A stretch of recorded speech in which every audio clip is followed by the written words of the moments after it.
তোমরা তো অনেকেই জানো আমার মামামের বার্থডে ছিল 6 জানুয়ারিতে। সেদিন জানো তো আমার মাম্মাম আমার কাছে একটাই আবদার করেছিল, বলেছিল, মা চলো না আমরা সেই কোটমোর ইচ্ছাময়ী মার মন্দিরে পুজো দিয়ে আসি। কথাটা শুনে সত্যি মনে মধ্যে একটাই প্রশ্ন ছিল যে আমার মাম্মাম কত বড় হয়ে গেছে, তাই না? তো ভাবলাম যে মার মন্দিরে কি সত্যি পুজো দিতে যেতে পারবো? কিন্তু দেখো মার কি লীলা, আমরা ভেবেছি আর মা আমাদেরকে ডেকেও নিয়েছিল। আর জানো তো আমার বিয়ের পরের থেকে এই শিলিগুড়িতে আমি কিন্তু এই মন্দিরেই প্রথম থেকেই পুজো দিয়ে আসছি। মানে বলতে গেলে আমার ফার্স্ট অ্যানিভার্সারি যখন হয়েছিল তখন থেকে কিন্তু যতবার প্রতি বছরই আমি এখানেই পুজো দিতে আসি।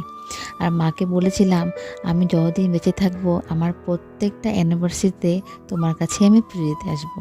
আর এই মন্দিরটা কিন্তু খুবই জাগ্রত মন্দির, তোমরা অনেকেই গিয়েছো, কিন্তু যারা জানোনি তাদেরকে আমি একটাই কথা বলবো, যদি পারো এই মন্দিরে একবার হলেও পুজো দিয়ে যেও। আমি যখন যা চেয়েছি মার কাছে আমি কিন্তু পেয়েছি। হ্যাঁ, একটু দেরিতে পেয়েছি কিন্তু আমি পেয়েছি, এই বিশ্বাসটা কিন্তু আমার এখনও আছে। এমনকি আমার পাপানের অন্নপ্রাশনের প্রথম মুখে ভাতটাও কিন্তু আমি এখান থেকে দিয়েছিলাম। আর যখন আমি এই কোটমোড় হাউজিংয়ে থাকতাম সবাই মিলে, তখনও কিন্তু মাঝে মাঝেই আমি এই মন্দিরে পুজো দিতে আসতাম। সত্যি মন্দিরে ঢুকলেই মনটা শান্তি হয়ে যায় পুজো দিয়ে।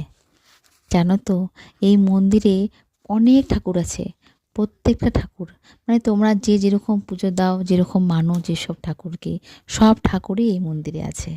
তারপরে পুজো দিয়ে আমরা বাড়িতে চলে আসি। বাড়িতে চলে আসার পরে আমি কিন্তু প্রথমেই পায়েসটা রান্না করে ফেলেছিলাম। আর প্রত্যেকবারের মতো আমার মামা একই কথা বলেছে, মা তুমি এত ভালো পায়েস কী করে রান্না করো বলো তো, আর আমি কিন্তু 3-4 দিন ধরে খাবো, আমার জন্য কিন্তু রেখে দেবে।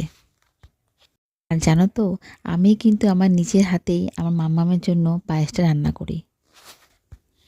তোমাদের সাথে গল্প করতে কিন্তু আমার ভীষণ ভালো লাগে। আর তোমাদের সাথে গল্প করতে কিন্তু আমি আবার আসবো। আজকের মতন টাটা বাই বাই, তোমরা সবাই ভালো থেকো।